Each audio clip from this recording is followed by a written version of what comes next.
Nabi kata inna lillahi tis'atan wa tis'ina isman. Sesungguhnya Tuhan itu ada 99 buah nama. Man ahsaha dakhala jannah. Siapa yang menjaga dia, siapa yang ingat, siapa yang hitung, maka dia akan masuk syurga. Oh.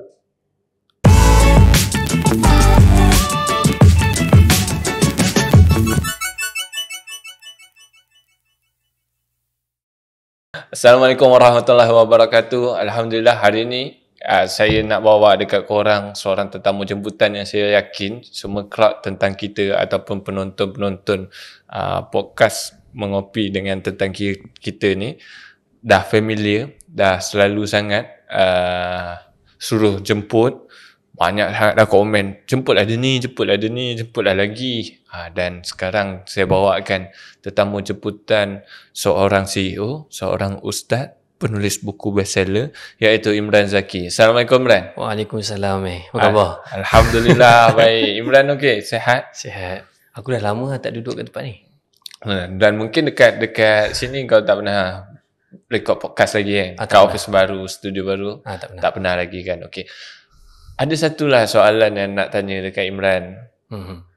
Sekarang, dulu last kali kita podcast, kita berbicara tentang Zikra.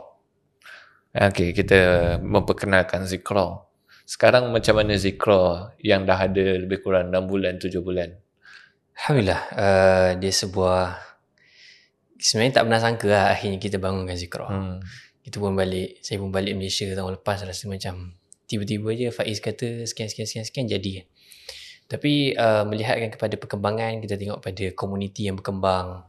Tak siapa-siapa, tak pernah kenal, tiba-tiba datang event and then commit dengan event. Sekarang ni subscriber pun dah lebih dekat nak masuk 600. Oh, 600 orang? 600 orang subscriber ni maksudnya yang betul-betul commit lah setiap bulan. And then kita ada kelas bulanan, kita ada kuliah maghrib yang kita buat. Dia boleh berkembang lagi, tetapi buat masa ni saya sangat bersyukur dengan apa yang telah berlaku.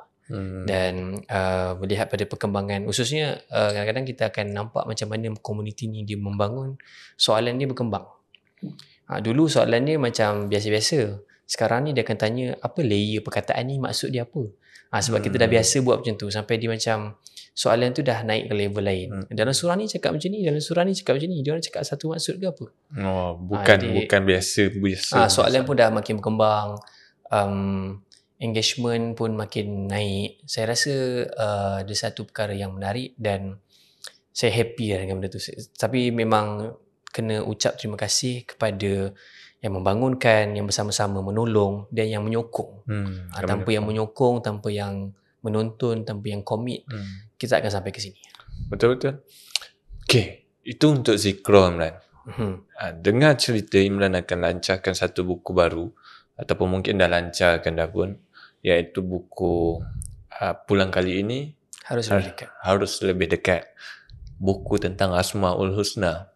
Kenapa memilih tentang Asmaul Husna? Sedangkan sebelum-sebelum ni kita melihat Imran lebih memilih macam dengan Imam Publication dengan topik emosi dalam Quran, yang dengan tentang kita tentang tawakal atau penyerahan, the art of surrendering.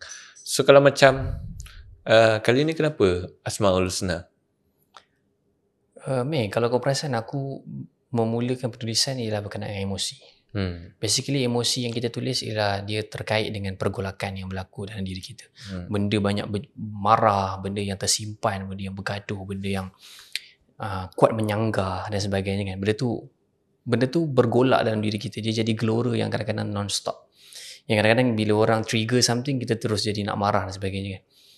Tapi kadang-kadang kita terlupa yang di semua tempat tu, lapis-lapis emosi kita yang kompleks tu, pada akhirnya kita akan tengok kepada sebenarnya kepulangan kita kepada asal kejadian kita akan bagi kesan macam mana kita menanggapi segala benda dalam hidup ni.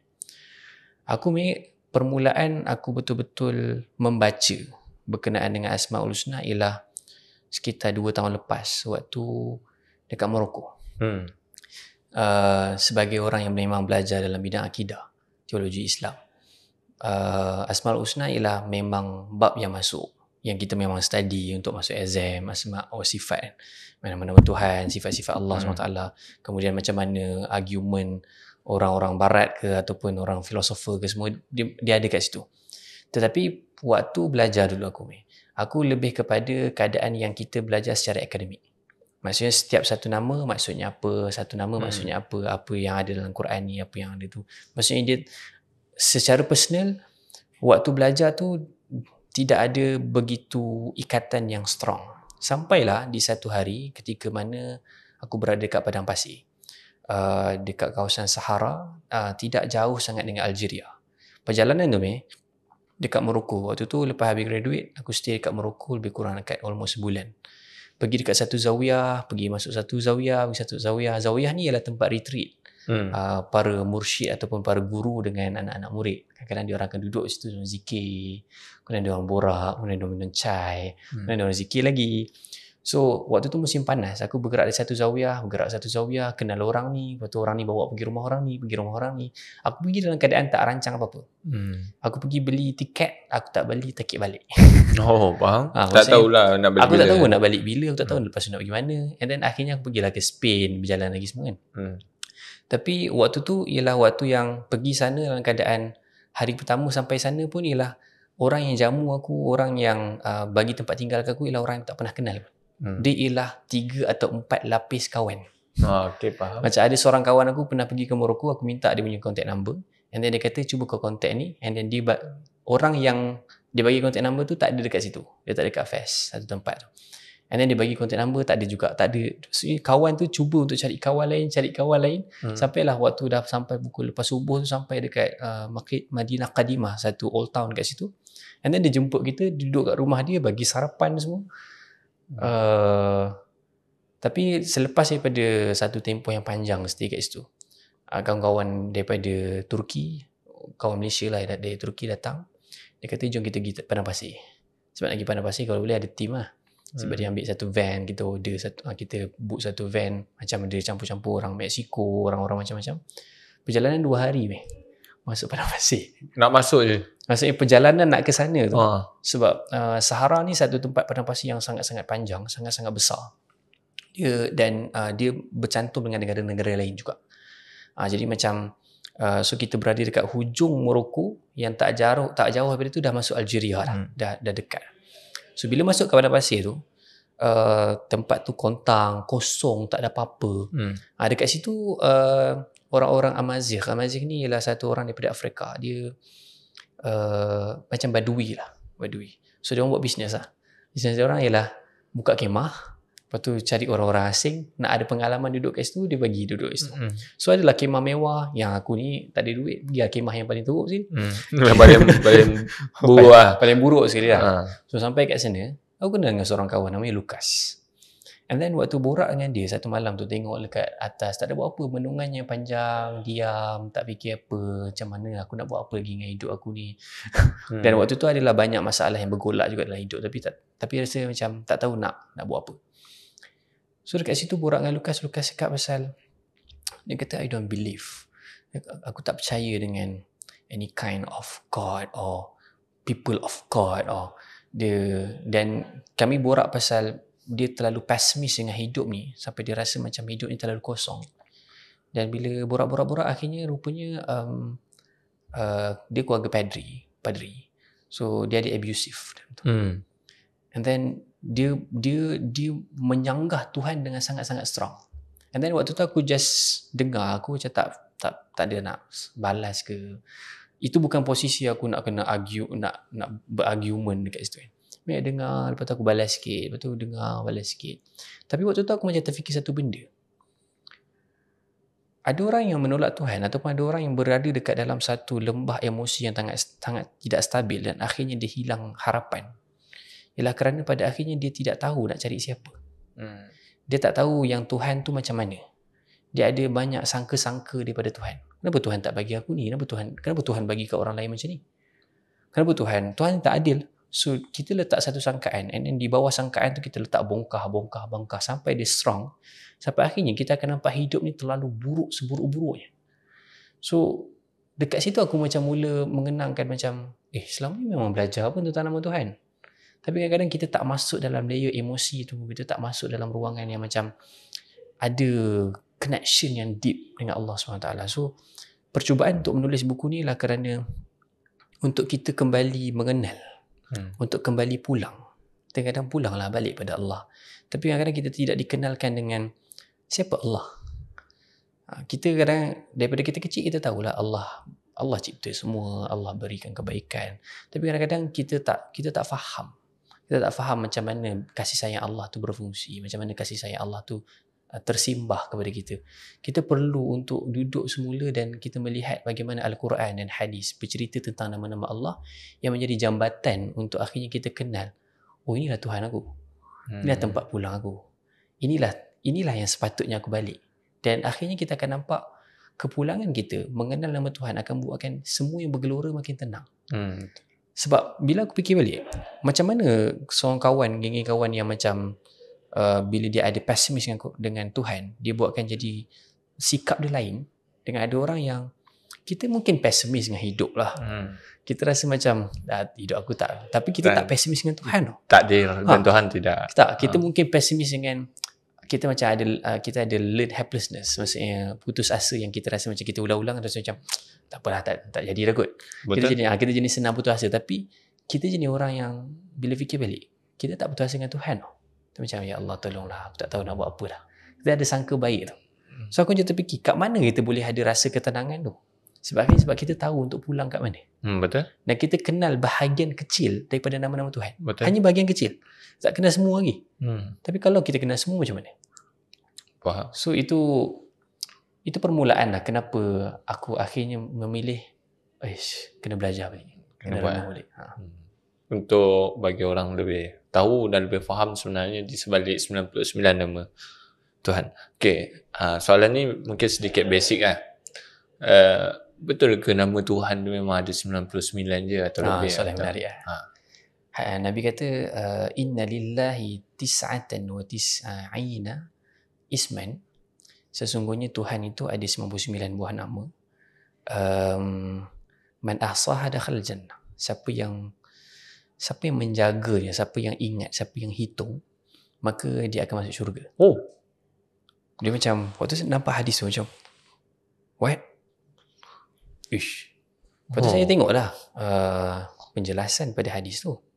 So, saya fikir takkanlah kita hafal. Maksudnya kita semua boleh masuk syurga mudah. Dengan hafal lah kan. Kita daripada sekolah kita nas'aluka habis kan. Kita macam senang je lah kan. Tapi bila saya renung balik, ahsaha maksudnya macam kita hitung, kita renung, kita belajar. Bila saya tengok hadis tu, saya macam maksudnya ia bukan hanya berkenaan dengan kita hitung nama-nama Tuhan dari 99 tu. Tapi ia terkait dengan kita membina hubungan dengan Tuhan dalam keadaan kita kenal setiap daripada nama-nama Tuhan. Faham. Contohnya macam contohlah Amir, bila aku itu borak dengan kawan cakap kalau kau kenal aku kan, kau nak kenal aku sebagai apa lah? Macam kalau baik terbatas juga baik kau ni. Kalau nak kata teliti, banyak tak perasan. So macam kita ni ketandusan nama tau. Betul. Kita sangat ketandusan nama dan kita sangat miskin kosakata ketika mana kita nak bagi tahu pasal orang sebab kita tak ada ultimate sesuatu. Kita macam kita nak kata dia benda macam ni tapi akhirnya dia ada counter argument. Tak, hari tu tak macam tu. Dia teruk sebenarnya. So kita akan sentiasa ada ruang yang macam kita tak boleh nak paut dengan diri kita sendiri. Kita sendiri tak boleh nak paut dengan diri kita sendiri sebab kita tahu yang kita ada banyak benda yang kita tak boleh kawal. Tapi bila kita tengok satu-satu nama Tuhan, so itu yang maksud Nabi tu, iaitu bila kita renung satu-satu, kita hitung, kita belajar, kita jaga dalam hidup kita, dia akan bagi hidup kita ni lain. Itu yang maksud dakhalal jannah. Maksudnya kita punya connection dengan Allah jadi lain. Connection kita dengan Allah dia jadi deep, jadi faham. Balik pada soalan, ada 99 nama je ke? Para ulama kata, nama Allah ni ialah segala yang sempurna. Tapi masalah dia ialah, dalam hidup kita, kita terlalu terbatas dalam memahami apakah itu sempurna. Contoh macam Nabi kata, syurga itu ialah sesuatu yang mata tidak pernah melihat, telinga tidak pernah mendengar, jiwa tak pernah terdetik. Segala yang kita bayangkan bukan syurga. Itu bukan syurga. Maksudnya, tapi bila kita masuk dalam Quran, Allah cerita pasal syurga. Allah cerita pasal salamun qawlan min rabbir rahim, ada kata salam dekat situ. Kemudian kita tengok pasal wujuhu yawma idzin nadhirah ila rabbiha nazirah, pasal kita akan melihat Allah SWT kat sana. Kemudian kita tengok ayat-ayat berkenaan dengan nahar, ada sungai yang mengalir, ada hijau, cantik dan sebagainya. So bila kita nampak tu jadi macam clash. Kenapa ni? Waktu saya belajar surah Al-Insan, saya baru faham ni. Sebab surah Al-Insan ni cerita pasal manusia. And dalam surah Al-Insan banyak cerita pasal syurga. Sebab kita punya nature seorang manusia, kita nak balik dekat syurga. Ada sedikit je ayat pasal neraka. Sebab kita jadi tak senang. Perasan tak kalau kita pergi satu tempat yang sangat cantik, terus macam cantik, nak ambil gambar, nak beritahu kat orang, nak tunjuk kat orang. Semalam saya pergi satu masjid dekat Kelang, masjid Cina, masjid Jamik Cina. Saya macam, sebab dulu saya terbayang, tak boleh ke kalau tokoh ni jadi masjid, sebab tokoh cantik. Saya macam kadang-kadang dia punya pembinaan tu, saya macam wow, nice gila, cantik gila. Dan akhirnya saya nampak dekat Kelang semalam, memang ada masjid Jamik Cina, sebiji macam tokong. Si ada kopitiam punya konsep. Lepas tu ada tempat belajar, cantik sangat-sangat. Dia macam konsep maharaja pun ada. Agak estetik. So saya macam fikir, wish nak stay lagi. Saya duk fikir, wife saya dah panggil lah, kena balik ni. So macam, aduh nak kena stay ni. Saya duduk sekejap. Tapi nak katanya, nature kita sukakan kecantikan. Dulu waktu saya pergi tempat gempa, aku rasa sehari tu dah penat. Sebab nature kita ialah bukan neraka. Faham. Kita tak nak tempat yang disruptif, yang hancur, tak suka. Tapi macam kita nak faham pasal syurga tu? Padahal Nabi kata kita tak faham. Allah kata syurga dalam Quran sifatnya nuzul, appetizer. Dia macam benda yang sebab macam ni tau. Macam mana nak jadi satu motivasi kalau Allah cerita satu benda, kita tak pernah tahu benda tu. Kita tak pernah rasa, ni apa? Tak dapat make sense lah. Faham. Tak dapat make sense. So Allah kena sebut sesuatu yang namanya sama di dunia, tapi realitinya berbeza. Supaya kita faham. Kita boleh faham, kita boleh make sense. Boleh relate lah. Boleh relate. Jadi, ada bahagian kecil daripada sesuatu nikmat di syurga tu disebutkan dalam Quran supaya kita ni best ni. Tapi itu cuma nuzul. Itu cuma appetizer je. Kalau masuk syurga lagi dahsyat. Faham. So macam tu juga bila kita kenal nama-nama Allah. Allah kata, Nabi kata ada 99. 99 ni ialah sesuatu yang kita tahu tentang sifat ni. Tapi kalaulah pada akhirnya mungkin dekat syurga nanti kita akan diperkenalkan dengan realiti yang berbeza. Kita tak pernah tahu, sifat ni ada tak pernah dengar. Tak pernah dengar.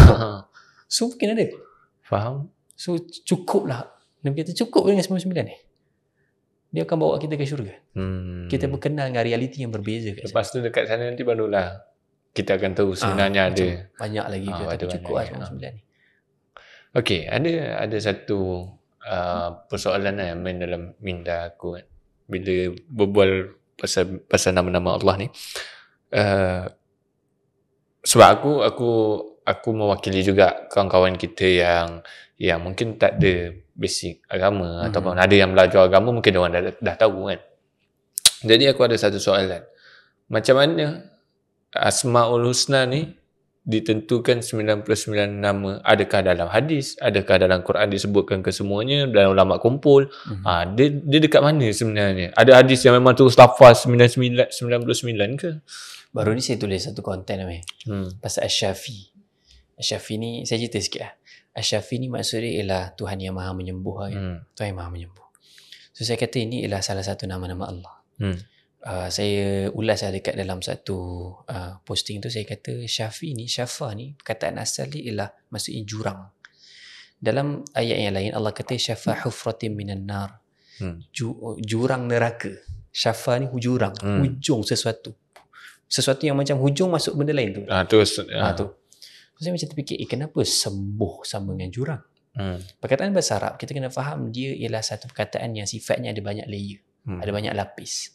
Satu perkataan yang kadang-kadang kita terjemahkan satu, tapi dia akan hilang makna yang lain. Sebab tu certain perkataan kita tidak boleh terjemahkan. Dan kadang-kadang dia akan hilang makna lah daripada penterjemahan. Syafa ni dipanggil sebagai syifa, kesembuhan, sebab bahasa Arab ni dia satu bahasa yang sangat imaginatif. Kita terbayang sesuatu. Bila kita masuk dalam sakit, orang Arab faham dia sebagai satu journey yang panjang. kita kena lalu satu proses. Sakit tu mula masuk, dia sedang ambil, kemudian kita kena ada benda-benda yang akhirnya dia keluar. Maksudnya jalan tu panjang.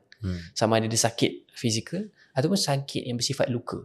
Kalau orang sakitkan hati kita, kita tak terus-terus akan faham. Kita pun jadi marah, kita pun jadi sedih. Luka itu tersimpan dekat 5 tahun masih cakap benda yang sama, dan 10 tahun cakap yang sama. Maksudnya journey dia panjang. Betul. So bila syafi ni maksudnya ialah sembuh tu, maksudnya ialah kita ditarik untuk pergi ke jurang daripada sakit. Maksudnya macam ni tau. Ya Allah, Ya Syafi, Ishfi Shifa'an. Ya Allah, sembuhkan aku. Ibaratnya, Ya Allah, tariklah aku ke hujung luka ni. Aku dah tak mampu nak lalu proses yang panjang lagi. Lepas tu kau bawa lah aku ke satu tempat lain. So ada jurang kan. Kalau jurang maksudnya lepas tu sembuh. Faham. Jadi masalah sembuh. Okay, saya ulas masa tu. Kemudian seorang akak ni tanya, dia kata, Ustaz, jangan kelirukan orang. Mana ada nama Asy-Syafi dan sebagai nama-nama Allah? Macam, kenapa? Lepas tu dia keluar satu buku. Tak ada buat Asy-Syafi. Dia kata, nombor berapa ya? Saya susah pula nak cakap nombor berapa.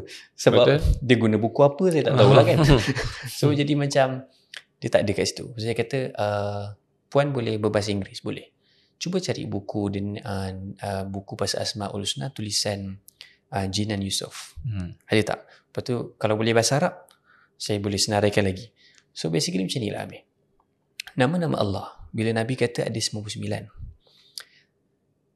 Number ni satu benda yang kita bila para ulama tengok dalam Quran, macam tak ada 99. Macam kurang. Lepas tu tengok dekat hadis, ada lagi. Tak bertambah. So jadi 99. So ada perbezaan pendapat dekat situ. 99 tu nama yang mana? Betul. Kadang-kadang terlebih pula kalau gabung semua kan. Kalau macam kita, contohnya macam kita baca nyanyian Asma'ul Husna tu, kita tak disebut Rabb kan. Saya pun cakap dengan isteri saya tu, Rabb ni nama-nama Tuhan. Dia kata, Rabb bukan terjemahannya Tuhan ke? Kenapa itu nak jadi nama Tuhan? Tu bukan nama lah, tu Rabb lah kan. Saya cakap, tapi nama Rabb ni dia ada 5 layer maksud. Dan dia ialah nama yang paling banyak disebut kan, selepas daripada Allah. Nama, dalam Quran disebut Allah, kemudian yang kedua yang paling banyak Rabb. Dan doa yang bila dah Nabi-Nabi kita bila penuh dengan keterdesakan, Nabi kita akan sebut Rabbi. Rabbi ini lima anzalta ilayya min khairin fakir Rabbana la tuzighna, ataupun banyak yang kita akan guna Rabb dekat situ kan. So Rabb ni kalau kita tengok dalam 99 tak ada yang, kalau yang Nusantara yang macam biasa kita nyanyi tu kan. Dan kat sebahagian macam kalau kita tengok dekat buku-buku yang contohnya macam ada sebahagian syekh daripada Saudi, kita cari Al-Hadi yang memberi petunjuk, tak ada. Ada Ar-Rashid, tak ada. Tapi kat sini ada. So dia terbuka. Jadi ada sebahagian ulama dia akan buat mengenal nama Allah dengan cara Allah buat apa maksudnya dalam ayat Quran tu, akhirnya dia keluarkan sifat Allah yang ini. Adalah satu nama. Tapi kebanyakannya 99 ni dia merujuk kepada Allah sebut dirinya sebagai apa. Allah sebut. Dan kadang-kadang contohnya macam ada benda yang melibatkan banyak bentuk. Contohnya macam Allah yang Maha Pengampun. Kita akan jumpa Allah sebut diri sebagai Ghafiriz Dzam. Ada juga Allah sebut Al-Ghaffar. Perkataan yang sama tapi lain bentuk. Allah sebut sebagai Al-Ghafir.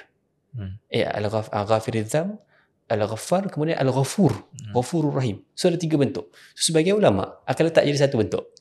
Faham. Ada sebagian ulama dia letak 3-3. Kita akan nampak ada Al-Ghaffar, ada Al-Ghafur, ada Al-Ghafir. Macam tu juga. Banyaklah nama-nama kan, macam yang kadang-kadang root word yang lebih kurang sama. Contohnya macam Al-Qadir, Al-Muqtadir.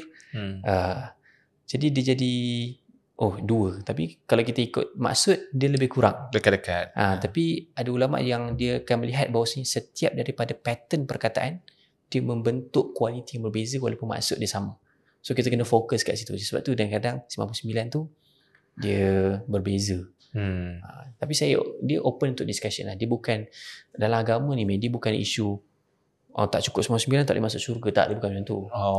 Dia Tuhan bukanlah contohnya macam bila kita Nabi kata istighfar ataupun Nabi kata baca subhanallah, alhamdulillah, Allahu Akbar 33 kali kan. Orang kata baca 34. Uish, tak boleh. Ulang balik. Dah nak kena buat baru. Kalau tak boleh. Ataupun dia tak perasan dia 32. Kau perlu buat balik. Dia tak adalah sampai macam tu. Dia figuratif lah. Dia satu benda yang boleh dikira tapi dia tidaklah serigid itu. Faham? Ada satu lagi. Biasa, kerja saya memang akan tanya soalan. Jadi saya akan tanya lagi soalan supaya kita sama-sama boleh faham. Okey, macam mana kita nak berinteraksi Imran dengan, bukanlah berinteraksi. Saya sedikit tertanya-tanya dalam discussion ni. Selama ni saya tak pernah fikir pun soalan ni. Tapi dalam discussion ni saya macam tertanya. Okey, dia macam ni. Nama Allah, dia ada bagi dua bahagian boleh kita katakan. Seperti contoh, yang maha penyayang dan yang maha menghukum. Kan dia dua contradicts punya sifat ataupun nama tu. Jadi macam mana kita nak berinteraksi dengan tu? Kenapa Allah dia perkenalkan dengan dua sifat yang kontra? Macam manusia, saya bukan menyamakan manusia dengan Tuhan, tapi saya memberi contoh. Manusia kalau kita tak baik, kita jahat dah. Kalau kita tak jahat, kita baik. So kenapa Allah memperkenalkan dengan dua-dua sifat itu? Jadi boleh tak Imran ulas sikit ke? Kalau sebenarnya kalau kita cakap pasal manusia pun, walaupun kita cakap dia jahat, kita akan, dia macam ni dalam cerita ni sebagai contoh kita bergaduh. Dan cerita ni siapa yang salah? Kita start. Sebab dalam naratif kita, kau akan ada salah sikit, aku ada salah sikit. Dia tengok macam mana siapa yang akan jadi juara dalam naratif tu. Betul. So maksudnya kalau by manusia sendiri pun, kita tak ada spesifik benda yang macam letak macam tu lah. Tapi dia tak ada kaitan lah. Maksudnya tentang sifat Allah ni, kita kena faham satu, Allah Subhanahu Wa Taala memperkenalkan dirinya yang diulang-ulang setiap waktu ialah Ar-Rahman dan Ar-Rahim. Itu yang diulang-ulang setiap waktu. Maksudnya kita memang, benda yang paling penting untuk kita kenal ialah Ar-Rahman Ar-Rahim. Dan menjadi satu rukun dalam solat untuk kita baca 2 kali. Bismillahirrahmanirrahim, Alhamdulillahirrahmanirrahim, Ar-Rahmanirrahim lagi. Bila kita mengenal nama-nama Allah yang lain, seperti yang maha menghukum, yang maha membalas dendam, yang maha menguasai, yang maha al-ghalib, yang overpower segala sesuatu, kita kena faham bahawasanya semua itu akan berada dalam makna kasih sayang. So ketika mana contohnya macam ni, kalau let's say Tuhan bukan maha menghukum, kita bagi contoh praktikal terus. Ketika mana Gaza dihentam kan, kawan-kawan kita sedang teruk kena. So apakah tanda kasih sayang Tuhan kepada orang yang ditindas? Faham. Melainkan Tuhan memberikan keadilan, yang melakukan akan dapat hukuman. Kalaulah Tuhan sifatnya Ar-Rahman Ar-Rahim, orang akan cakap, kenapa neraka wujud? Takkanlah sampai Tuhan ni tak adil, neraka boleh wujud. Kalau let's say kita berada dekat tempat yang kita dihancurkan sehancur-hancurnya tu, kita akan fahamlah kenapa neraka kena wujud. Betul. Kalau lah kita di tempat yang orang menyakiti kita, kita kena tahu, kita akan faham. Kita akan faham kenapa ada pembalasan dekat sana. Kalau tak orang akan semahunya selepasnya buat. So bila kita faham nama Allah yang macam sifatnya menghukum, itu juga tanda kasih sayang Tuhan. Sebab Tuhan memberikan satu keadaan yang mana ketika mana orang buat sesuatu, kita mendapat keadilan dekat dunia. Contoh kalau kita berusaha untuk melakukan kebaikan dekat dunia, and then orang-orang boleh buat semahunya dan dia tidak bertanggungjawab, siapa yang nak tarik mereka untuk bertanggungjawab dengan tindakan mereka? Melainkan ada Tuhan. So Tuhanlah akhirnya tempat di mana kita dapatkan keadilan sepenuhnya. Dekat dunia ni kadang-kadang kita cakap orang tak dengar. Kita cuba untuk masuk dalam mahkamah, kadang-kadang ada salah hukuman. Kadang-kadang ada berlaku benda yang macam orang yang berkuasa boleh pegang semua benda sampai dia tidak dibawa ke tempat pembalasan. So macam semua orang boleh menang dekat dunia ni. Semua orang diberi ruang untuk buat semahunya. Siapa kuat dia boleh dapat. Tapi kalau let's say kita tak kenal Allah sebagai Tuhan yang maha membalas, maka kita akan rasa macam, mana tempat aku nanti? Tempat aku kat mana? Takkan akhirnya nanti aku dengan orang-orang yang melakukan benda buruk, yang benda seburuk-buruknya tu, nanti dekat sana baik-baik. Maksudnya kita punya susah sekali ada orang yang senang-senang membunuh orang, menghancurkan orang dan tidak bertaubat, dan dia boleh saja lepas macam tu. Dia perlu membayar, dia perlu menjadi orang yang belajar, dan itu juga tanda kasih sayang, supaya dia tahu yang, sebab kalau kita tidak dihukum tu, bila kita buat, kita rasa kita okey saja, itu bukan tanda kasih sayang. Kita faham. macam ditinggalkan. Betul. Tapi ketika mana kita dihukum, ketika mana kita diberikan peringatan, itu tanda yang kita sedang dibersihkan. Tuhan nak bersihkan kita dan akhirnya kita layak untuk masuk ke tempat ke syurga Allah SWT. Kalau kita tengok Al-Quran,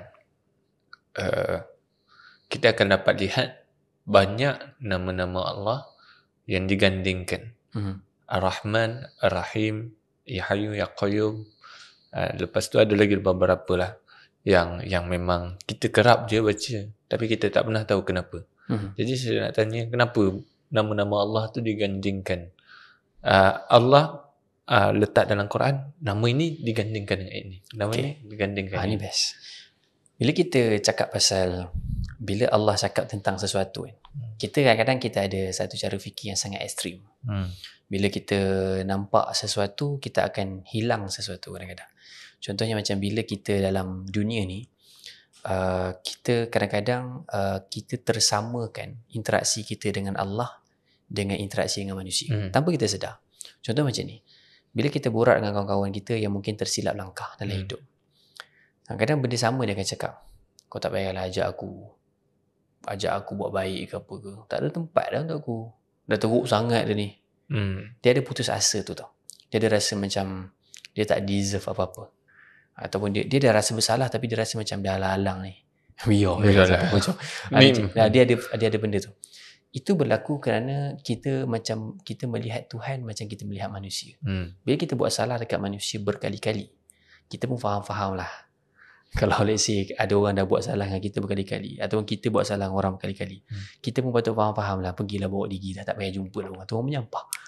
Maksudnya certain orang lah. Lain lah kalau let's say orang tu memang terbuka, masih buka ruang. Tapi kadang-kadang kebiasaan lah yang kita nampak. Orang akan rasa macam tak okey, orang akan bina boundaries, orang akan berjarak. Dan benda tu okey. Dia bukan benda yang tak okey tau. Contoh macam cerita tentang Wahsy dengan Nabi SAW, ialah salah satu cerita yang memberikan rahmat lah kepada kita. Yang mana Wahsy ni membunuh bapa saudara Nabi SAW, tapi umur dekat sebaya je lah. Pembunuhan yang sangat-sangat dahsyat, dan Nabi kejam juga kan? Kejam, sangat kejam. Nabi rasa heavy benda tu. Dan bila Wahsy masuk Islam, Nabi tanya dia buat apa, dan Nabi kata dia dimaafkan. Cuma satu benda, dia kena sorokkan wajah dia daripada Nabi. So maksudnya Nabi yang sifatnya rahmatan lil alamin juga mengajar pada kita manusia memang ada boundaries. Manusia memang ada waktu dia tak boleh nak handle. Dia bukan putuskan silaturahim. Dia sebab dia dah tak mampu, jadi dia tak boleh nak bersama, tak boleh jumpa, sebab dia akan trigger benda-benda yang tak okey. Macam Nabi Yusuf, Nabi Yaqub, bila abang-abang dia, anak-anaknya buat hal dekat Nabi Yaqub, akhirnya hujung tu dia kata, mohonkanlah maaf untuk kita orang. Mohonlah maaf ke Allah, mohon maaf dekat Yusuf, mohon maaf. Dia sebab segan nak cakap dengan Yusuf. Macam diorang pun rasa macam kalau diorang minta dekat Allah, boleh ke? Kalau Nabi minta mesti lagi baik ke kan? So dia punya permintaan tu dia macam minta kan, tapi Yaqub dia kata saufa astaghfiru lakum rabbi. Ada saufa lagi situ. Nanti. Maksud Nabi pun perlukan ruang, Nabi perlu jarak. Maksudnya bila kesalahan berlaku berulang kali, kita pun ada rasa macam dah lemas. Dah lemas. Tapi kita mungkin masih memaafkan. Bila Allah kata Allah itu sifatnya Ghafurur Rahim, Allah memaafkan. Ghafur ni dia maafkan dosa yang sangat-sangat besar. Ghafar maksudnya berkali-kali maaf. Ghafur maksudnya Allah nak bagi tahu, besar mana pun kau rasa macam kau dah tak boleh balik dah, boleh balik. Dan Allah tambah dengan Ar-Rahim. Ar-Rahim ni maksudnya kasih sayang yang sifatnya abadi. Ar-Rahman maksudnya keterlaluan. Ar-Rahim ialah kasih sayang yang sifatnya abadi. Sebab tu para ulama kata kasih sayang Tuhan ni dia ada kasta. Untuk semua orang Tuhan bagi Ar-Rahman. Tapi untuk orang-orang yang sentiasa percaya dan pulang kepadanya, itulah Ar-Rahim. Satu ulama kata untuk orang yang beriman, maka dia akan dapat Ar-Rahim Allah. Dapat kasih sayang yang abadi tu. So bila Allah kata, bila manusia ni sifatnya bila dia menyayangi, kalau dah salah tu banyak ulang kali, dia dah tak sayang. Dia boleh maafkan. Dia boleh move on. Dia boleh kata okey lah, fine, kita buka buku baru. Tapi kita tak akan bercakap macam dulu lagi. Tapi bila Allah kata Allah itu Ghafurur Rahim, maksudnya kau dah buat salah besar, kau masih boleh kembali pada aku boleh maafkan sebesar-besarnya, dan aku boleh bagi kasih sayang, bahkan bukan kasih sayang yang sifatnya hanya sementara, tapi abadi. Faham. So bila contohnya macam lain, bila Allah kata Allah gandingkan Latif, Khabir. Allah ni lemah lembut, dan Allah sebut satu lagi Khabir, Allah ni teliti. Sebab kalau lemah lembut sahaja, nanti kita akan faham macam relax, apa-apa tak ada apa. Tapi Allah beritahu Allah teliti, Allah ambil kira juga semua benda. Jadi macam lemah lembut Allah tu melibatkan perhitungan yang banyak. Bila kita terima satu takdir, kita rasa beratnya. Tapi sebenarnya setiap daripada ujian kita dapat ada lutf, ada kelembutan yang buatkan kita akan belajar banyak benda. Ada kelembutan, dan setiap sesuatu tu ada detail dia. Kalau kita tak lalu benda ni, kita mungkin tak akan jadi kita yang sekarang. Ada detailnya yang sebab setiap orang dia punya ujian tu custom. Setiap orang ada satu yang, sebab bagi saya rasa macam berat ni. Bagi orang lain, orang kata macam kecil, tak ada apa. Betul. Tapi waktu kita pandang orang lain, kita cakap kecil je. Tapi orang tu rasa berat. Sebab dia custom. Allah sifatnya lemah lembut, dan Allah sangat teliti dalam setiap sesuatu yang Allah berikan. So gitulah gandingan yang kita akan nampak dalam Quran. Ketika mana kita baca satu ayat, Allah akan gandingkan supaya kita jadi macam kita tak jadi ekstrim dalam memahami sesuatu. Kita jadi orang yang sangat stable. Kita jadi orang yang betul-betul nampak, ya Allah, gitu. Memang power kan. Benda ni aku perasan daripada Yahya Qayyum. Masa tu baca buku Ustaz Fakri ada explain tentang Hayyu Qayyum, kenapa digandingkan, iaitu yang maha hidup dan maha mentadbir, menguruskan. Ada terjemahan dia meletakkan Qayyum berdiri dengan sendiri, kan? Tapi ada terjemahan yang mungkin kita jarang nampak, iaitu mentadbir, menguruskan. Nak cakap yang Allah ni maha hidup dan Allah juga maha menguruskan. Kita ni dah lah tak maha hidupnya, tak hidupnya, hidup akan mati lagi nak uruskan apa lagi kan. Memang tak boleh. Memang kita kena berharap juga dengan Allah. Lebih kurang macam itulah Ustaz Fakri pernah message kan. So rasa macam sebenarnya penting untuk kita faham setiap ayat yang setiap Asmaul Husna yang ada dalam ayat.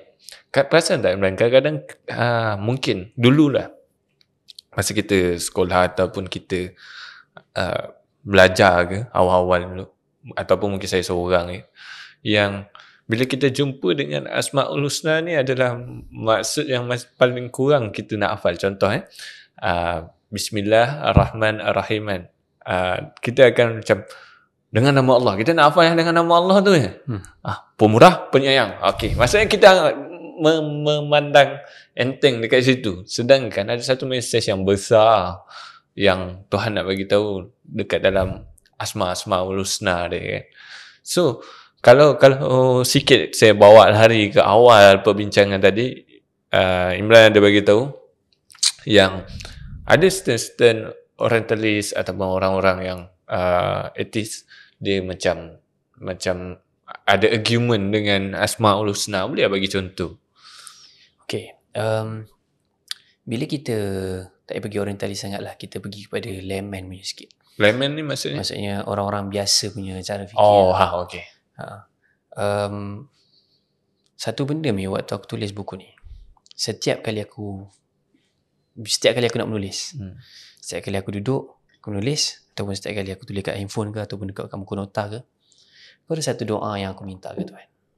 Cakap, ya Allah, redailah aku dalam menulis tentang nama-Mu, dan terimalah apa yang aku ceritakan tentang-Mu, walaupun jauh daripada kesempurnaan yang sebenar-benarnya pada nama. Aku ada ketakutan dalam menulis buku ni. Berbeza dengan buku yang melibatkan tafsir. Tafsir ialah sifat dia ialah kita bercerita tentang, bila Allah bagi satu ayat, dia terbuka kepada discussion yang banyak. Kemudian dia kadang-kadang dia melibatkan tindakan manusia. Contohnya kisah Yusuf. Kita tengok ada banyak tafsiran. Kemudian kita nampak Yusuf punya tindakan, kita nampak abang-abangnya punya tindakan. Tapi sekarang kita tengah cakap tentang Allah punya tindakan. Nama dia. Jadi buku yang aku tulis ni dia tidak begitu tebal. Dia bukan aku tulis 99 nama Tuhan. Aku tulis sepilihan nama Tuhan. Sebab walaupun pada satu nama, aku terpaksa duduk yang lama. Kerana satu ketakutan, Satu lagi ialah aku terfikir, adakah aku layak untuk menuliskan tentang Tuhan yang sempurna? Aku dah rasa macam tu. Kita ada rasa macam cukup ke, layak ke kan? Dan adakah Allah nak terima benda ni? Satu doa yang guru aku pernah ajar aku waktu pergi Mekah, dia cakap, dia Maulana. Ni bukan Maulana yang kita panggil-panggil. Kau Maulana. Ni memang pangkat Maulana. Maksudnya Maulana ni kalau dalam peringkat alim, maksudnya dia ialah orang yang tinggi. Dia macam doctorate lah. Doktor, dia macam doktor something. Tapi dia mahir kitab, naskah-naskah banyak. So dia disahkan, dia panggil, dia ada title Maulana dekat situ. Tapi dari sudut bahasa pun kadang-kadang orang panggil Maulana, pembantu kami, ketua kami, guru kami, pelindung kami, something like that. So dia kata satu benda, Imran, jangan lupa untuk minta Allah terima kita. Allah terima kita. Allah akan terima kita ketika mana kita minta, dan Allah akan sentiasa buka ruang pada kita, tapi jangan lupa untuk minta. Bila kita tengok kadang-kadang orang bercakap tentang Tuhan, ada satu benda yang mungkin kita tak bercakap sangat lah, kita tak tahu sangat, tapi ada orang yang satu fahaman kata, kau jangan sebut nama Tuhan, kau tak layak sebut nama Tuhan. Even nama Tuhan pun tak boleh disebut. Kena jahat lah. Nak katanya kita teruk sangat sampai kau tak deserve untuk sebut nama Tuhan. Sekali bila kita tengok Al-Quran, terus Bismillah. Dengan macam nama Allah ni.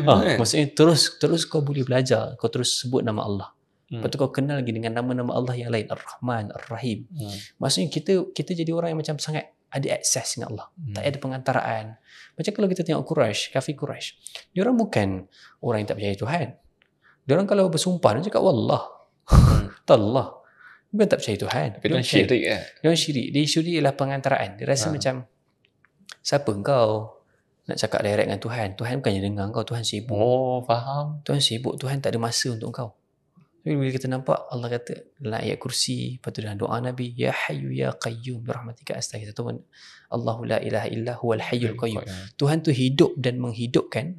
Tuhan itu Qayyum, dia berdiri sini, maksudnya dia tidak berpaut dengan apa-apa, dan dia menguruskan segala sesuatu walaupun sekecil-kecil benda. Betul.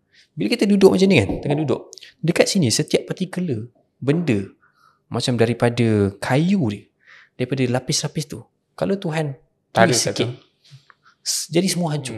Contohnya mungkin dia punya gravity dia ke, setiap satu tu ada kekuatan tersendiri. Tapi Allah SWT urus semua benda tu untuk dia berada dekat tempat dia, tetap kat situ. So kita jadi macam Islam datang membetulkan supaya kau ada hubungan direct dengan Tuhan sebenarnya. Kau tak perlukan berhala macam ni. Kau nak kena bagi makan, lepas tu makan pun basi kat sini. Tak, kau tak perlu. Ataupun contohnya macam orang kata dalam satu teologi macam sebahagian daripada Kristian pegang, Tuhan menciptakan alam ni, kemudian Tuhan tinggalkan kita. Sebab tu ada muncul berkenaan dengan ala kita ni hidup sendiri-sendiri. Kita pandai-pandai lah macam bertindak sendiri. Kita rasa macam ini benda yang kita kena usaha sendiri. Sebab ada sebahagian pendapat dalam macam agama-agama yang melihat kita ni sudah diberikan potensi, kuasa sendiri. Setiap sesuatu ada kuasa sendiri. Tapi bila kita belajar dalam Quran, Allah kata Allah berikan potensi, tapi Allah mengurus segala potensi itu. Yudabbirul amra minas sama'i ilal ardh. Surah As-Sajdah. Surah berkenaan dengan kita untuk sujud dan pulang. Yang Allah kata berkenaan dengan Allah urus segala sesuatu daripada langit sampai bumi, setiap layer sesuatu. Dulu waktu saya borak dengan kawan, aku borak dengan kawan waktu tu tengah masak, borak bingung-bingung, borak sembang-sembang lah kan, tahu saja borak-borak tu, tapi dia buatkan aku macam terfikir, ya tu, iaitu kita tengah nak goreng telur, goreng telur. Lepas tu kawan saya cakap, Aiman cakap, Imran, kau nak tahu tak, sebelum telur ni kau pegang, waktu mak dia nak keluarkan tu, telur ni dah diciptakan untuk kau. Tu aku macam, kau sabar man, kau sabar. Waktu mak dia tengah jadi telur, dia sudah dirancang oleh Tuhan untuk akan ada telur, yang telur tu akan sampai dekat kau, akan makan malam. Nanti dulu. Telur ni waktu sebelum ayam tu wujud. Maksudnya awal lagi. Layer tu kan. Sudah akhirnya satu ni akan jadi rezeki kau. Betul dia macam borak macam bengong-bengong kau. Saja nak gelak-gelak dekat tengah masak-masak. Tapi dia buatkan satu benda yang kita fikir. Tuhan menguruskan segala sesuatu jadi rezeki kita. Betul. Maksudnya bila kita nampak satu benda makan, sebab tu dalam surah Al-Ma'idah Allah kata berkenaan dengan mindful dengan apa yang kita makan. Kita makan nasi, makan ayam.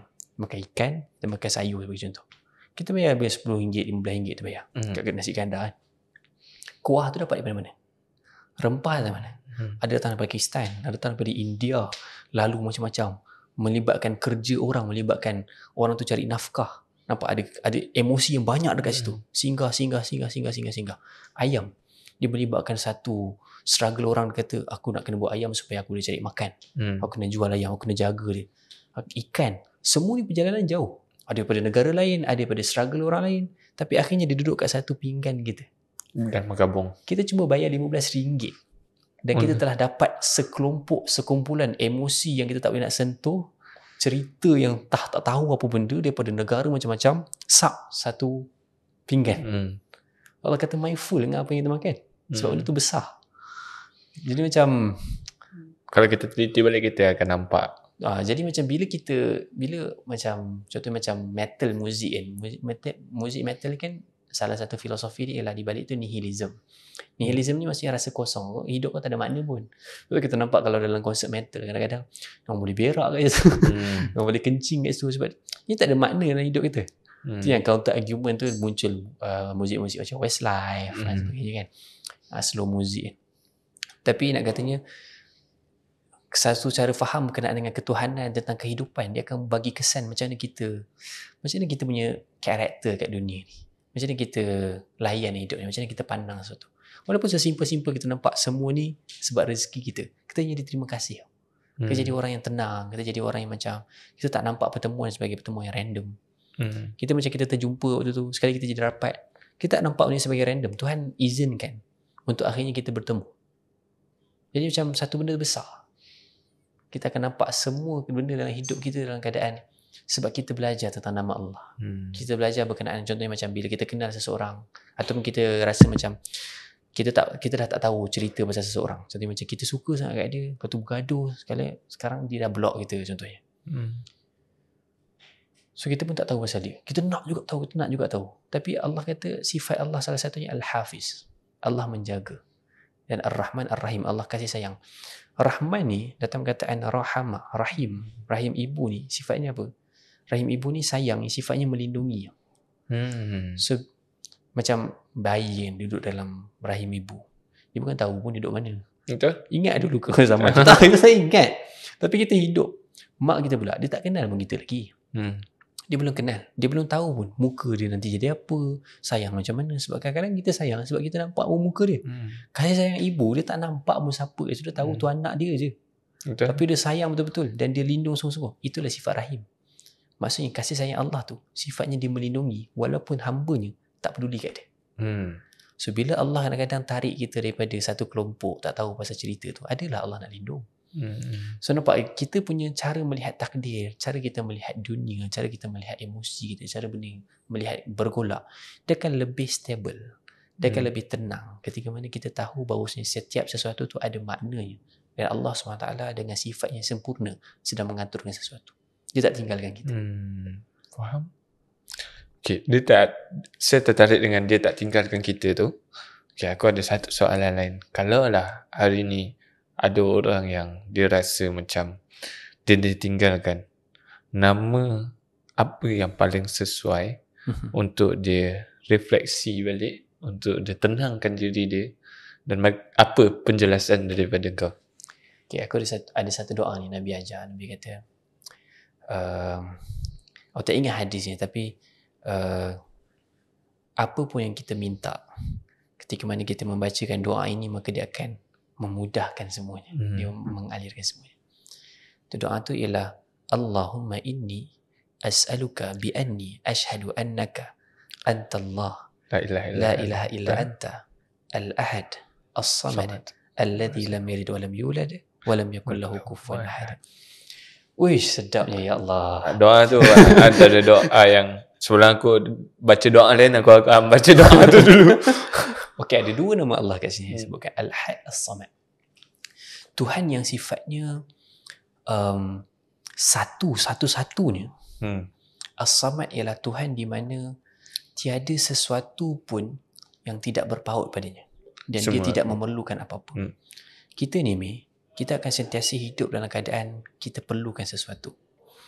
Nabi SAW lalui fasa hidup yang dia kena ada detachment banyak. Contohnya macam Nabi ni yatimnya berkali-kali lah. Istilah yatim ni kalau kita terjemahkan maksudnya orang yang terputus daripada sesuatu yang paling diperlukan, paling berpaut. Contohnya macam bila anak yatim kita panggil, maksudnya yang paling diperlukan oleh seorang anak ialah mak ayah. Maka kita panggil dia sebagai yatim. Dia terputus. Dia punya tautan tu telah terputus. Nabi kita tak pernah nampak ayah. Lepas tu jumpa ibu kejap, pergi ke Alimatus Sa'diyah, kemudian pulang pada ibu meninggal. Lepas tu pergi ke atuk meninggal. Lepas tu pergi kat pakcik, tapi pakcik ada anak ramai. Kau faham lah kalau kita duduk dekat satu rumah yang kita tahu anak-anak ibu ramai dan dia pun hidup susah, segan tu. Ya, betul. Jadi betul. Nabi dia tak ada satu macam ikatan yang macam kuat, macam nak duduk sini, dia macam ni tau. Nabi orang yang sangat hargai setiap orang. Tapi rupanya bila kita nampak dekat dalam hidup Nabi sangat hargai orang. Salah satunya ialah ketika mana Nabi terpaksa berpisah dengan orang selalu. Maka Nabi akan betul-betul present dengan orang yang Nabi ada. Sebab tu kalau kita tengok dalam Syama'il Muhammadiyah, bila Nabi cakap dengan orang, disebutkan dalam hadis tu Nabi akan, kalau cakap pusing. Tak ada. Nabi akan pusing. Nabi akan pusing. Sampai sahabat kata, walaupun aku jumpa dia sekejap, aku rasa macam dia kawan baik. Dia layan aku sungguh-sungguh. Sebab betapa Nabi appreciate. Tapi rupanya dalam hidup Nabi ialah orang yang kena detach selalu. Nabi ada sunyi. Nabi ada rasa sunyi tu. Sebab tu dalam surah-surah awal Allah kata ya ayyuhal muzammil, ya ayyuhal muddathir. Itu pasal sunyi. Muzammil pasal selimut, muddathir pasal selimut. Tapi dalam keadaan selimut yang dia rasa sendiri, dia rasa takut nak cakap dengan orang. Macam bila turun wahyu, lepas daripada tu macam takkan aku jadi Nabi. Takkan aku nak kena nanti aku kena tolak, nanti aku kena bayangkan daripada satu orang yang selama ni mencari tempat rumah. Akhirnya dapat rumah bersama dengan Khadijah. Maksud rumah ni ialah rumah tempat yang paling nyaman kan? Ada teman, pulang. Ada tempat pulang. Akhirnya bila jumpa Waraqah kata kamu akan diusir. Takkan ada, sebab dapat wahyu ni akhirnya aku akan diusir. So benda tu heavy untuk Nabi. So Allah kata ya ayyuhal muzammil qumil laila illa qalila. Bangun malam. Kum kat sini maksudnya ialah bangun, sembuhkan diri kamu. Ambil ruang sendiri, fikirkan, renung balik. Kemudian yang surah Al-Mudaththir pula pasal kum fa'anzir. Lantak tepi orang cakap apa, kau kena bangun, kau kena berdepan. Kau kena strong. So bila kita macam bergolak, rasa macam tak ada siapa dalam hidup apa kan. Jadi macam rasa ditinggalkan. Kita kena tahu bahawa kadang-kadang Allah bawa diri kita untuk detach dengan banyak benda. Macam budak, kalau contohnya kita tahu pasal detachment ni, contohnya macam budak sekolah, dia asyik kena pindah je. Bapak dia mungkin askar, bapak dia mungkin arkitek yang sifatnya bergerak satu, engineer yang gerak satu projek kan. Jadi dia terpaksa pindah sekolah. Baru ada kawan baik, aku tak adalah pindah sekolah banyak sangat, tapi sekali aku pindah sekolah tu, aku masih ingat ada kawan baik yang aku dah tak ingat muka dia, dah tak ingat nama dia, tapi aku ingat perasaan dia. Faham. Sebab aku tak sempat untuk cakap selamat tinggal. Sebab aku terlupa yang aku dah pindah sekolah. Mak aku dah bagi tahu dah dia akan pindah sekolah. Macam mana kau boleh lupa? Aku lupa yang minggu tu minggu terakhir. Aku tahu aku akan pindah, tapi aku tak ingat yang minggu bila nanti dulu kan. Jadi waktu hari last tu aku macam ayah aku ambil lambat. Lepas tu aku macam, kenapa ambil lambat, selalu ambil cepat. Lepas tu bila balik tu macam lambatnya ambil. Kan hari last. Saya tak fikir sangat. Lepas tu pergi beli baju sekolah baru. Hari last sekolah. Tak sempat nak salam apa semua. Dan sampai lepas daripada tu aku tak pernah jumpa kawan tu. Dan sampai sekarang aku macam masih teringat ada seorang dua orang yang kadang-kadang kita orang lari sekali, borak sekali, tapi aku lupa nama dia, aku lupa muka dia. Maksud tu darjah berapa? Darjah 5. Darjah 5 sekolah mana tu ada yang dengar. Tapi nak katanya macam satu keadaan yang bila pindah sekolah baru sekali tapi aku ada rasa macam detachment tu besar. Betul. Dipisahkan disebabkan sesuatu tu besar untuk aku. Jadi macam bila Nabi dipisahkan ataupun kita kadang-kadang kita rasa ditinggalkan, kadang-kadang Tuhan membawa kita untuk lalu satu perasaan ni, untuk kita kenal nama Allah yang satu ni. Itu As-Samad. Tempat kita berpaut, tempat kita berpegang, tempat yang kita jadi orang yang macam Samad ni juga salah satu maksud dia lah, dia macam bila kita nak jatuh, kita tahu kita ada backup. Bila nak jatuh, kita tahu kita ada backup. Kita ada tempat kita berpaut, tempat yang mana kita akan ada attachment yang sangat strong kat situ. So bila kita belajar dalam surah Al-Ikhlas, qul huwallahu ahad, Allahus samad, tu antara benda yang penting tau. Sebab sampai Nabi kata surah Al-Ikhlas menyamai 1/3 daripada Al-Quran. Sebab akhirnya 1/3 daripada Al-Quran, antara mesej ni lah untuk kita belajar, kita memang akan detach dengan manusia untuk kita kenal akhirnya kita belajar untuk pulang pada Allah. Kalau kita terlalu berpaut dengan manusia, rasa ditinggalkan, rasa sepi, rasa macam, bila kita terlalu berpaut, kita jadi orang yang terlalu tidak kenal, akhirnya kita akan ke mana? Kadang-kadang kita perlu dilepaskan. Kadang-kadang kita perlu belajar betapa periknya perpisahan, supaya kita tahu yang kat mana kita nak berpaut. Kadang-kadang kita jadi pada kita ada duit, kita susah, kita tahulah sebenarnya ada satu je tempat berpaut. Kadang-kadang ada orang yang kita bagi hutang ke kat dia ke, sekali waktu kita susah dia pun lari. Jadi macam tak ada tempat berpaut. So Allah SWT bila kenalkan diri sebagai As-Samad tu rujuk kepada Tuhan tidak memerlukan apa-apa pun dalam hidup. Tuhan tak perlukan tempat berpaut, sedangkan kita semua akan jadi tempat yang kita semua perlukan tempat berpaut. Kita semua perlukan tempat bergantung. Sebab kalau kita tengok terjemahan surah As-Samad, surah Al-Ikhlas, pada kalimah As-Samad dia akan jadi Allahus Samad, Allah tempat semuanya bergantung, tempat berpusat segalanya. Jadi macam panjang. Sebab untuk jelaskan As-Samad tu dia merujuk kepada kita faham yang kita tak ada siapa pun akhirnya dalam hidup ni. Kesunyian kita memang kena lalu kadang-kadang. Kadang-kadang sunyi tu menyebabkan emosi. Maksudnya kita ada orang, kita mungkin hidup berdua, kita mungkin hidup bertiga, tapi terasa macam kita seorang-seorang, berjuang seorang-seorang. Ada waktu yang kadang-kadang sunyi tu sifatnya sosial. Memang tak ada orang, tak ada kawan yang nak dengan kita. Kita pun tak kerti nak buat kawan. Kita jadi macam, tapi ada rasa macam nak juga ada kawan. Seorang-seorang kan. Tapi kadang-kadang sendiri, sunyi, sepi ni dia membawa kita untuk akhirnya pulang. Untuk kita tahu tempat yang kita ada attachment yang paling strong ialah hanya Allah SWT. So itu antara benda yang mungkin kita boleh ulang-ulang baca lah ketika mana kita rasa ditinggalkan. Dia salah satu bahagian, kadang-kadang kita ditinggalkan ataupun kita telah pergi, kita kena belajar Allah lah satu-satunya As-Samad, Al-Ahad As-Samad, satu-satunya Tuhan, satu-satunya tempat pulang, As-Samad, satu-satunya tempat berpaut, satu-satunya tempat yang mana kita tak akan ditinggalkan langsung. Setiap daripada sesuatu yang kita lalu dalam hidup, dia merupakan satu pelajaran untuk kita jadi sesuatu yang lebih baik. Ada benda yang sedang disimpan, cumanya kita kena belajar sabar. Dunia ni memang mengajar kita tentang kesabaran, tentang menunda sekejap, bertahan sekejap, memegang tekan break sekejap. Macam ada benda yang macam tahan sekejap. Resistance. Faham? Okay. Kalau lah kau mesti akan cakap semua, tapi aku nak 3 je daripada nama-nama Tuhan yang paling-paling kau akan ingat dan kau akan rasa macam wow, 3 ni memang, kalau macam aku Yahya Qayyum lah. Sebab aku tahu bila aku susah, Yahya Qayyum uruskan lah. Uruskan. Kalau aku Yahya Qayyum. Macam kau mungkin ada Satu Al-Jabbar. Al-Jabbar ni maksud dia, kalau biasa tengok terjemahan ni, ialah yang maha perkasa. Tapi Al-Jabbar ni dia ada layer, maksud dia ialah yang pertama, ia 3 maksud yang utama. Pertama ialah yang menundukkan, perkasa, yang menundukkan. Yang kedua yang menyembuhkan. Yang ketiga ialah yang sentiasa ada je kat situ.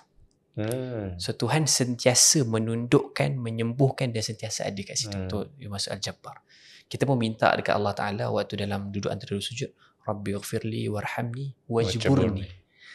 Terjemahan ni ialah sembuhkanlah aku, tundukkanlah aku kepada engkau, sentiasakanlah ada untuk aku. Macam tu. Ada 3. 3 maksud tu. So bila kita tengok ni, sebenarnya aku tulis pasal Al-Jabbar waktu aku tengah sakit. Almost 5-6 hari. Sakit yang aku sampai jumpa doktor, sampai ada isu macam keseimbangan. Aku terlalu pening dalam hidup ni. Maksudnya aku berjalan dalam keadaan aku nampak semua benda berputar. Mula-mula ingatkan biasa, tapi 3-4 hari muntah. Jadi macam waktu tu sakit yang amat sangat. Tapi dalam masa sama kena tulis. Dan waktu tu aku sampai dekat Al-Jabbar.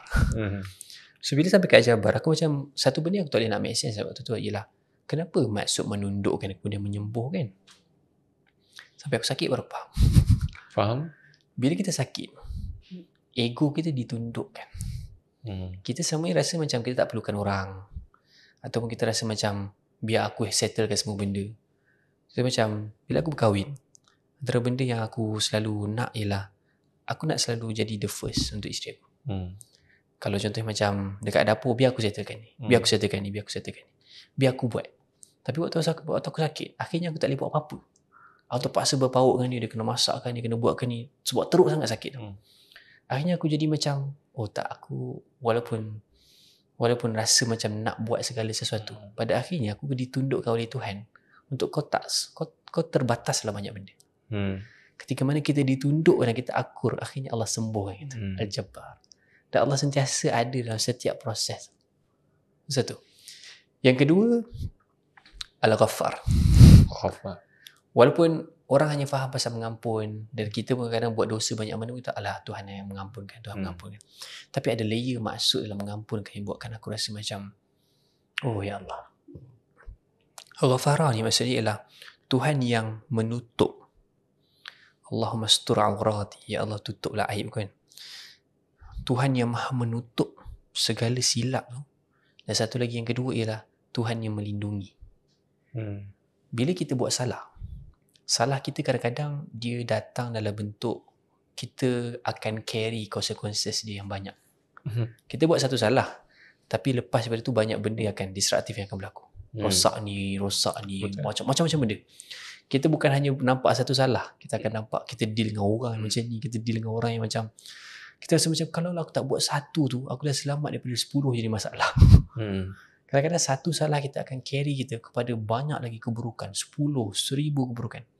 Bila Allah kata Al-Ghaffar ni maksudnya Allah mengampunkan kita. Allah tutup salah tu dan Allah lindung kita daripada masuk dalam keburukan tadi. Sebab kita minta, ya Allah, ya Ghaffar, ampunkan aku. Dengan maksud lain ialah, ya Allah yang menutupi segalanya dan melindungi aku daripada masuk dalam keburukan yang sama lagi. Lindungi aku. Faham? Bila kita minta tu, dia bukan hanya minta maafkan. Kita minta kita dilindungi daripada masuk salah yang sama dan akhirnya kita jumpa dengan masalah yang lagi teruk dalam hidup kita. Disebabkan kesalahan tu. Kerana satu salah akan bawa kita dengan 1000 salah yang lain. Betul. Macam satu penipuan akan melahirkan 10 penipuan yang lain. Seperti macam sama sekolah dulu bila mak kita cakap, dah bawa pergi sekolah belum? Dah. Nak tengok? Ni tadi tengah tertinggal. Dah 2 penipuan. Mana hari tu macam ni ada cerita dia kawan, tarik nama kawan pula, dah 3 penipuan. Lepas tu nampak tak, satu benda simple je dia akan tarik banyak gila penipuan yang buatkan orang tu terpaksa hidup dan dia kena hafal dia tipu apa. Betul. Jadi katanya kadang-kadang satu keburukan akan carry banyak keburukan yang lain. Tapi bila Allah kenalkan diri sebagai Al-Ghaffar, iaitu ketika mana kita jujur dan tunduk dan akhirnya minta ampun pada Allah, Allah kata Allah boleh selamatkan kita daripada masuk daripada keburukan-keburukan. Dan yang ketiga, Ar-Rashid. Kenapa Ar-Rashid? Ar-Rashid ni nama yang jarang didendangkan. Ar-Rashid ni maksudnya lah jejak-jejak langkah ataupun Tuhan yang memberi petunjuk. Tapi orang macam, apa beza dengan Al-Hadi? Beri petunjuk juga. Hidayah dengan Rashid lah. Contohnya macam kita minta pada Allah Ta'ala ihdinas siratal mustaqim, minta hidayah, kecenderungan hati. Inclination of heart. Kita ada satu benda yang kita tahu kita nak ke mana. Itu hidayah. Maksudnya kita minta pada Allah Ta'ala, tolonglah berikan aku hidayah. Ialah kita nak nampak kita patut ke mana. Tapi kalau kita sebut Rushda, Ar-Rashid ni, macam dalam satu doa Pemuda Al-Kahfi dia kata, Rabbana atina min ladunka rahmah wa hayyi' lana min amrina rasyada. Berikanlah aku rasyada. Hamka kata dia jejak-jejak langkah. Kita ada kecenderungan hati, tak tahu nak buat yang mana. Sebab walaupun ada kecenderungan hati, kadang-kadang ada satu yang buat makin teruk. Buat tak jadi. Buat tak jadi. Apa benda yang kita buat tanpa lalu banyak sangat benda menjadi. Apa benda yang kita buat, kita boleh nampak dalam keadaan orang lain tak nampak. So macam bila kita bangunkan company sebagai contoh, kemudian berkahwin, kemudian ada kawan-kawan, kemudian kita jadi orang yang macam dalam satu waktu kita ada banyak benda kita nak selesaikan. Dan kita perlukan kadang jejak-jejak langkah yang apa benda yang nak selesai kat sini? Apa benda yang patut aku nampak kat sini? Dia minta, ya Allah, ya Rashid. So satu benda yang kita nak clarity kat situ. Kita nak betul-betul jelas kat situ. Sebab hidup tanpa kejelasan ni penat. Nak pergi sampai mana? Kalau orang hidup dalam, contohnya macam dalam satu relationship, yang tak tahu nak pergi mana, penat. Penat. Dia macam kadang-kadang ada orang sanggup untuk terima satu kata-kata yang kasar, yang memutuskan tetapi jujur.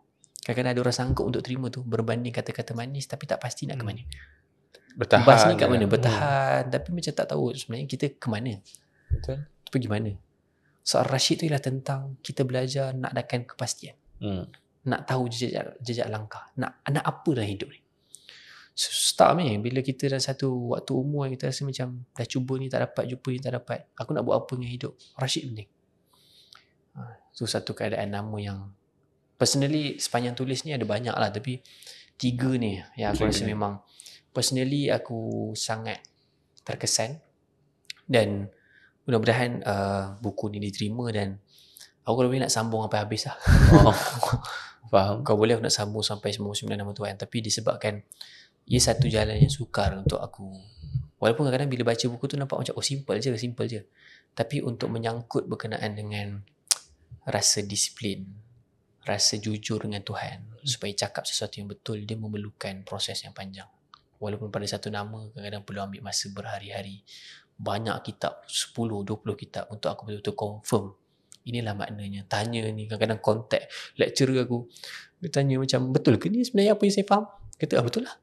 So sejauh itulah untuk menulis benda yang walaupun kadang-kadang kita baca tu tak adalah susah sangat, tak adalah sukar sangat, tapi proses yang dilalui untuk menulis tu saya nampak ini satu pintu baru lah dalam penulisan selepas tahun tak menulis. Tapi dengan Zikro kan ada kelas juga. Ada dekat Zikro. Dekat Zikro memang kita bahas 99 nama. Satu persatu sebanyak 8 kelas. Ramadan ni, sepanjang Ramadan ni ada 8 kelas, Isnin, Khamis. Satu-satu kita akan baca. Sebab kadang-kadang kita nyanyi tak faham. Dan kadang-kadang kita ketandusan doa. Kita hilang kosakata ketika mana kita tahu nak minta apa, tapi kita tak betul-betul ada deep connection yang Tuhan tu ada sifat. Ada spesifik sifat yang kita boleh sebut ketika mana kita meminta sesuatu. Faham? Okay, so saya minta maaf lah kawan-kawan. Memang kita rasa tengah seronok, tapi masa tidak mengizinkan kita untuk kita teruskan perbincangan, discussion. Mungkin akan ada yang kedua ke, kita tengoklah daripada Diman. Cuma saya nak kata-kata akhir daripada Imran Zaki kepada peminat atau pendengar-pendengar kelas dia, pembaca dia, atau orang yang consume dia punya content. Jadi boleh bagi kata-kata akhir kepada mereka yang mendengar. Buat kawan-kawan semua, terima kasih sudi dengar sampai habis. Jemput dapatkan buku baru saya, bertajuk Pulang Kali Ini Harus Lebih Dekat. Kenapa tajuk yang begitu? Sebab sebagai seorang manusia, kita akhirnya akan letih dengan banyak benda dalam hidup. Kita memang nature kita penat. Selepas kita masuk dalam satu ruangan yang kita lalu yang dia tak suit dengan diri kita akan penat. Contohnya macam kita ada rumah, tapi bila kita jarang, maksudnya kita terlalu sibuk dekat luar, kita akan rasa macam aku nak balik rumah. Rumah tak ada apa pun, ada katil je. Nak baring main TikTok. Ada katil je. Kadang-kadang nak main TikTok, nak tengok, nak scroll je. Ada je satu waktu yang kadang-kadang aku sibuk sangat sampai aku rindu, macam mana rasa scroll TikTok. Aku rindu lah scroll IG tu, sebab waktu tu terlalu sibuk sampai kan lepas 2-3 minggu aku dapat ruang 5-6 minit tengok scroll kan. Ya Allah, best. Dia macam kadang-kadang kita kena ada sedikit distraction lah hidup yang terlalu sibuk dengan terlalu berfokus Dia macam perlu santai-santai. Tapi nak cerita ialah berkenaan dengan kita akhirnya kita nak balik rumah. Jauh mana pun aku merantau ni, pergi banyak negara, duduk dekat luar bertahun-tahun, tak balik-balik. Tapi akhirnya aku rasa macam dah penat. Aku nak balik tempat di mana aku membesar, tempat di mana aku bercakap bahasa yang aku bercakap, tempat di mana aku tidak bersungguh-sungguh untuk dianggap. Sebab ada certain tempat yang kadang-kadang kita rasa macam kita nak kena tunjuk yang kita ada ni supaya baru diterima. Tempat asing, bercakap dengan bahasa asing, bercakap dengan bahasa keempat yang kau ada. Tapi bila duduk kat sini, kita jadi orang yang macam orang terima. So rumah ialah di mana tempat yang kita jadi tenang, jadi relax. Menariknya roh kita ni ialah rumahnya ialah bersama dengan Allah Ta'ala. Bila kita berada dekat dunia, kita tercari-cari rumah kita. Sebab tu kita dengar lagu, kita melukis, kita buat aktiviti seni. Semua itu ialah bahagian daripada kita mencari-cari kecantikan yang sebenar-benarnya. Dan Nabi kata Allah itu cantik, wa yuhibbul jamal. Allah tu jamil dan dia mencintai kecantikan. Kenapa kita sangat-sangat suka cantik, suka benda-benda cantik? Kita nak improve satu benda per satu benda. Dulu naik kereta Myvi, lepas tu nak naik kereta lain pula. Dulu naik kereta, dia macam kita sentiasa nak upgrade. Kita bukan hanya nak bergerak daripada satu tempat A ke B, tapi kita nak gerak dari satu A ke B dengan style. Betul. Dengan fashion contohnya, macam kita tak nak pakai baju yang sama setiap hari. Kita nak pakai baju yang berbeza, ikut trend. Kenapa benda tu ada dalam diri kita? Sebab kita memang dicipta dengan roh yang sukakan kecantikan. Problem ni ialah bila kita berputar pada tempat yang sama, kita jadi orang yang tak ada contentment, dia tak ada rasa cukup. Sebab kita sebenarnya pada akhirnya kita masih rasa kosong. Kenapa ya? Sebab kita tak pergi kepada kecantikan yang kita pernah dapat. Kita bersama dengan Allah Ta'ala. Macam contohnya bila kita dah makan nasi ayam yang paling sedap, terjumpa nasi ayam biasa, tu rasa macam, oh ini bukan dia. Ini bukan dia. Ini aku tak rasa ni nasi ayam yang best kot. Kita sampai boleh macam tak cukup bagus. Dah sampai kita cakap, oh jahat, ni jahat. Sampailah diorang akan cakap dalam macam, kalau saya baca apa-apa ke ataupun makan apa-apa, saya akan cakap jahat. Bukanlah jahat tu, tuan-tuan dan puan, bukan jahat tu. Salah. Bukan salah, maksudnya betul-betul betul-betul. Dia bagi memang tak main-main lah. Kita tak ada alasan untuk menyanggah benda tu.